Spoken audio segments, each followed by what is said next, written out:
Pessoal, agora tem um desafio grande aqui, né? Fazer uma apresentação depois de uma apresentação tão sexy dessa que foi feita agora. Então, vai ser meio difícil, né? Mas eu prometo que eu vou falar uma coisa que vai chocar vocês, até mais que vocês ficaram chocados, talvez, com a apresentação anterior, né?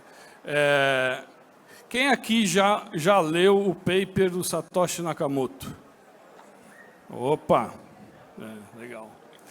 Então, o que eu vou falar é o seguinte, né? Talvez quem ainda não leu e tem, né, curiosidade para entender como funciona, né, como que a gente chegou aqui, né?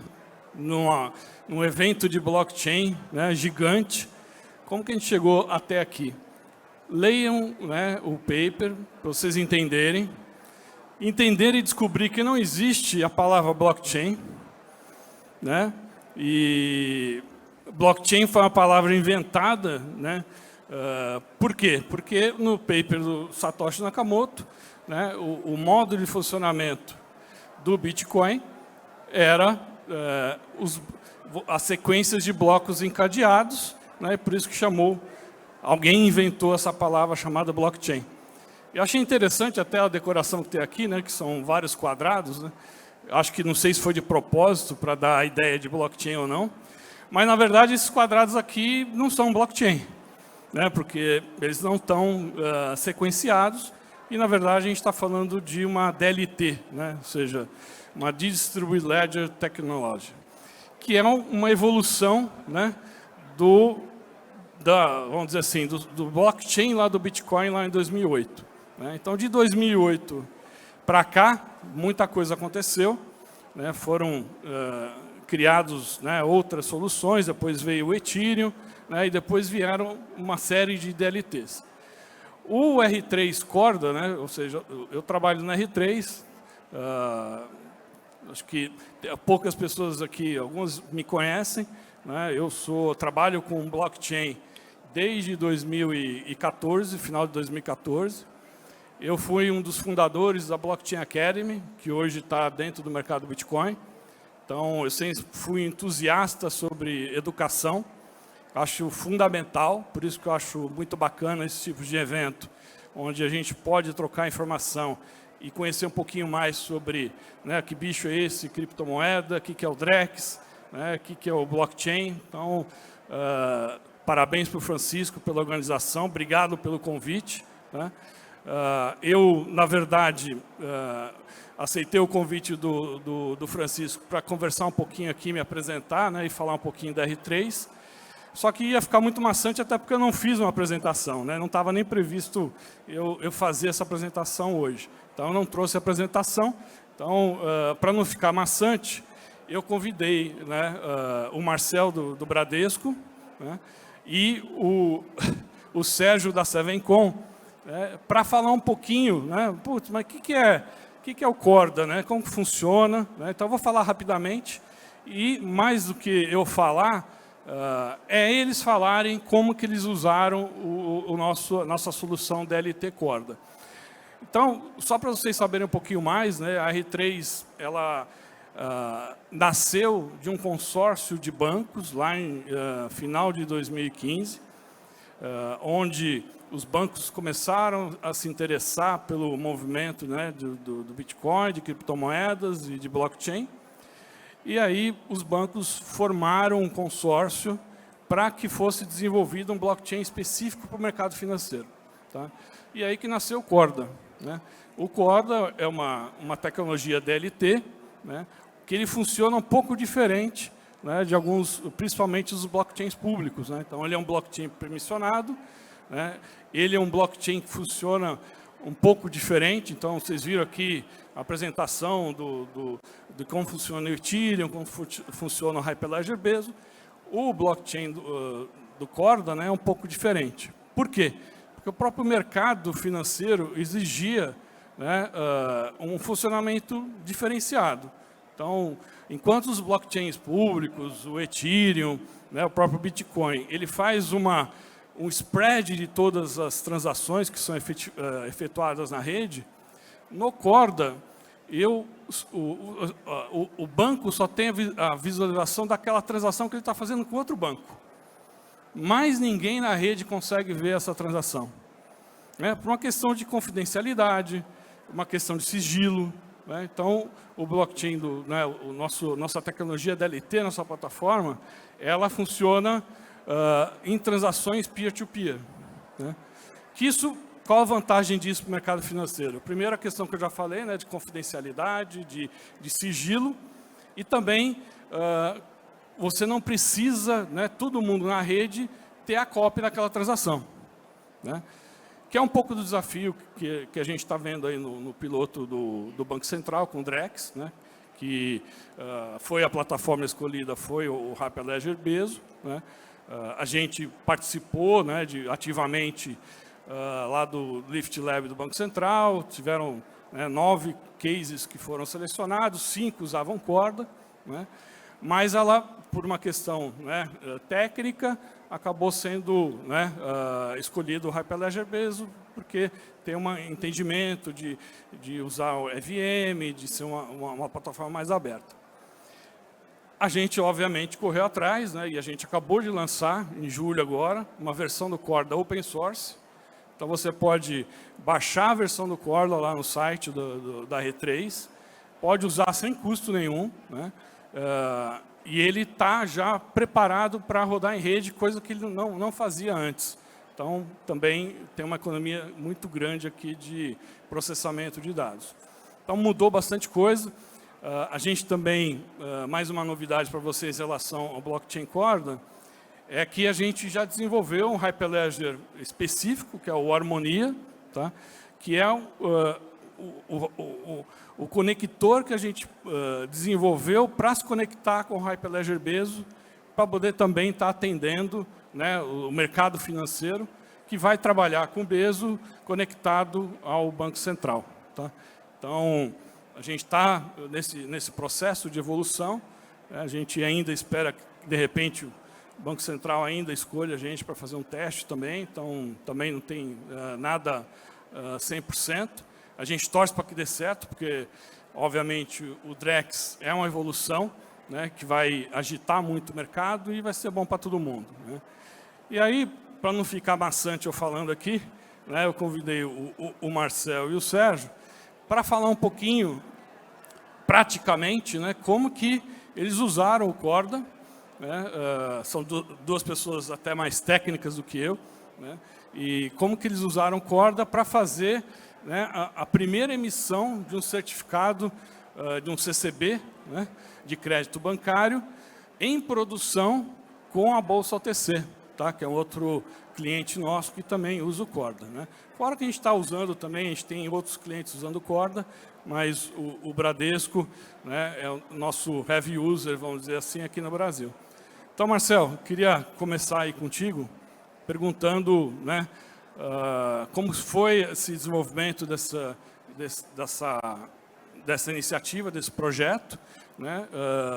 Queria que você falasse também quais são as vantagens de usar o Corda, por que foi escolhido o Corda, falar um pouquinho do case lá da CCB.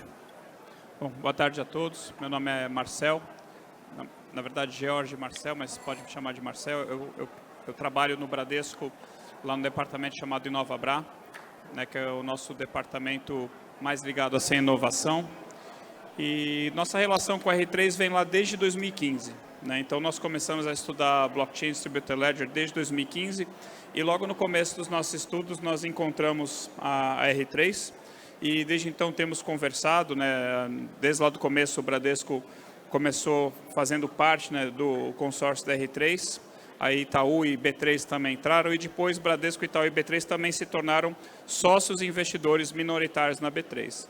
Mas nosso investimento, na R3, nosso investimento na R3 nunca foi assim, com o sentido assim, vamos investir agora, quando valorizar 10 vezes a gente vende. Não, nosso investimento era porque nós acreditávamos na plataforma, na arquitetura e no time técnico. Então o R3 sempre teve um time técnico muito capaz. Para quem é do mundo mais de cripto, talvez já tenha ouvido falar do Mike Hearn, que foi quem criou a primeira versão do Bitcoin Core para Java, o Bitcoin J.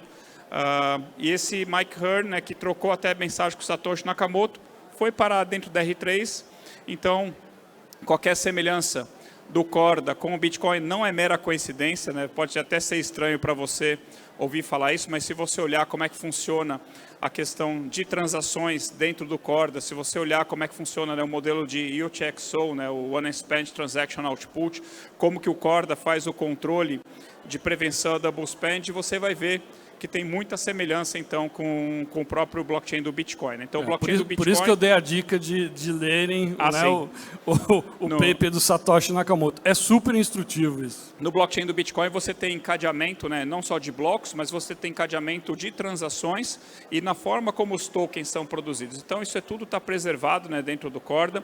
A diferença é que o Corda não manda tudo para todo mundo, que nem no blockchain público do Bitcoin. Então, como é que o blockchain público do Bitcoin, né, resolveu substituir um Trusted Party central chamado banco, né? O que um banco faz? Né? Um banco controla o saldo, o banco valida a transação sistemicamente e o banco verifica se a pessoa está apta ou não para fazer aquela transferência ou para receber aquele pagamento. Então, como é que eu tiro um Trusted Party central chamado banco e espalho isso para um Trusted Party distribuído chamado nós de uma rede blockchain? Eu preciso contar para todo mundo quanto que aquela conta tem de saldo, eu preciso contar para todo mundo as transações.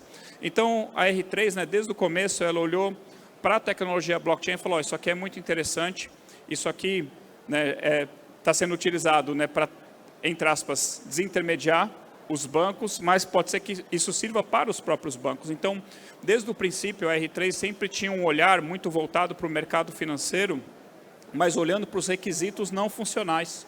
Né, que nem o Marcelo Ezelli comentou, por exemplo, privacidade, sigilo, confidencialidade, segurança. Então, a R3 desenvolveu, né, a sua plataforma, que é o Corda, desde o princípio, olhando para esses requisitos. Né? Se você olhar para os meus requisitos de negócio, né, de qualquer projeto, você não vai encontrar nenhum requisito de negócio meu falando assim, preciso mandar essa informação para todo mundo no mundo. Né? Não existe esse requisito para mim. No máximo, assim, eu preciso mandar para as contrapartes envolvidas nessa transação. Né? Então, a primeira coisa que a R3 fez foi falar assim, ó, não vou mandar tudo para todo mundo. Ainda que programaticamente, com o Corda, eu consigo mandar tudo para todo mundo se eu quiser. Se fizer sentido para o meu modelo de negócio. Né? Então, nós conhecemos então, a R3, estamos conversando, estamos juntos. Né? A R3 acelerou muito o nosso conhecimento de blockchain, de distributed ledger, de aplicações, de casos de uso. E foi muito legal, porque lá em 2016, 2017, Bradesco, Itaú e B3 fizeram uma prova de conceito juntos sobre compartilhamento de cadastro, que assim foi até precursor daquilo que nós temos hoje no Open Finance, quando você autoriza uma instituição financeira a compartilhar o seu cadastro com uma outra instituição. Então, nós três, as três instituições, no ano passado, fizeram essa prova de conceito, onde um cliente, por exemplo, abriu uma conta no Bradesco, no dia seguinte ele queria abrir uma conta também no Itaú e ele não precisaria fornecer informação nenhuma para o Itaú. Ele entraria, por exemplo, no aplicativo do Bradesco e falaria assim, quero empurrar minhas informações para o Itaú, quero compartilhar, quero que você, Bradesco, compartilhe as minhas informações com o Itaú. Apertava um botão, essa informação era transmitida. Para você fazer a integração de sistemas, é um outro passo. É terrível quando você tem um contrato em PDF escaneado, por exemplo, né? Porque você tem que fazer o CR, vai utilizar a inteligência artificial para melhorar a qualidade do CR. Então, é digital, foi digitalizado, porque escaneou, mas não atende ainda. Tá bom, vamos fazer ele 100% digital. Então, não é um scan, não é um OCR. Ele foi feito de forma digital, mas ainda é um formulário. Ainda está na forma human readable. Então, para você fazer a integração de sistemas, para você fazer a conciliação, ainda é complicado. Então, a tokenização da CCB, né, a transformação da CCB, né, numa representação digital, que você pode exportar para um formato human readable, mas que facilite a integração entre sistemas, então isso nos ajuda bastante. Né, isso ajuda bastante o processo, né, tanto o processo... E quando foi feita essa transação? No momento, assim, nós ainda não estamos integrados com a Bolsa OTC. Né, então, ainda houve um fator humano ali passando as informações, né, do Bradesco para a Bolsa OTC e voltando. Mas a ideia... Então, nós fizemos já 2 tokenizações de CCB em produção, né, com sensibilização de saldo, com transferência de titularidade, com um cliente do Bradesco tomando um empréstimo e, por enquanto, né, o Bradesco encarteirou, na verdade, assim, na primeira tokenização de CCB, o Bradesco encarteirou aquela ACCB tokenizada, né, foi o próprio Bradesco que que emitiu, né, teve ali uma originação, o Bradesco fez ali o processo de emissão e o Bradesco comprou. Nessa segunda, o Bradesco, assim, foram 5 pessoas, entre física e jurídica, que compraram a CCB tokenizada, né? 3 institucionais Bradesco e 2 funcionários do Bradesco. Então, assim, a gente está ampliando o escopo, né? Tomando os devidos cuidados, assim, né? Mas nesse momento ainda não temos uma integração, não temos ainda uma automatização. Por quê? Porque nós estamos indo assim na velocidade que dá para ir por enquanto, mas a nossa intenção é uma hora, de repente, né, vira essa chave e vira então um processo, né, integrado com a Bolsa OTC e com outros parceiros também. E que, na verdade, são os grandes desafios que, por que tão poucos projetos também migraram para a produção, né? Porque existe um desafio muito grande justamente de você fazer a integração, né, do que está rodando dentro do blockchain com o seu sistema legado, né? Então, isso é um desafio gigante, né? E eu acho que a gente tem bastante coisa ainda para trabalhar, né? E eu queria agora também incluir aqui o Sérgio da Savencom. Ele vai se apresentar, vou deixar ele se apresentar. E, na verdade, a Savencom é um parceiro já há muito tempo também da R3, lá desde 2015 também, né? E a Savencom é uma empresa que sempre está envolvida nos projetos de blockchain que a gente tem hoje. Sérgio, queria que você falasse um pouquinho. Bom, sou Sérgio Yamani, diretor de Professional Service e Blockchain da Savencom. E como o Ezairi falou, acho que a Savencom foi o primeiro parceiro da R3 aqui no Brasil. E desde o lançamento do Corda, a gente tem acompanhado, desenvolvendo várias POCs, inclusive lá com a Febraban também, com o Bradesco. E na Bolsa OTC a gente fez todo o desenvolvimento do blockchain, todo o sistema da Bolsa OTC para fazer essa tokenização da CCB. Complementando o que o Ezel e o Marcel falaram, o Corda ele é voltado para o que a gente chama de Enterprise Blockchain, né, para comunicação mais para empresa do que varejo. E tem várias questões de privacidade que ele resolve, por não fazer o broadcast de todas as informações. E a Savencom, a gente trabalha com várias plataformas. Trabalha com Ethereum, com Hyperledger Fabric e com o Corda. Tá? E para vários sistemas, principalmente que demandam privacidade e não tem a necessidade de fazer broadcast para dar as informações para todos os participantes, normalmente a plataforma que a gente escolhe, a gente entende que é a mais adequada para fazer esse processo.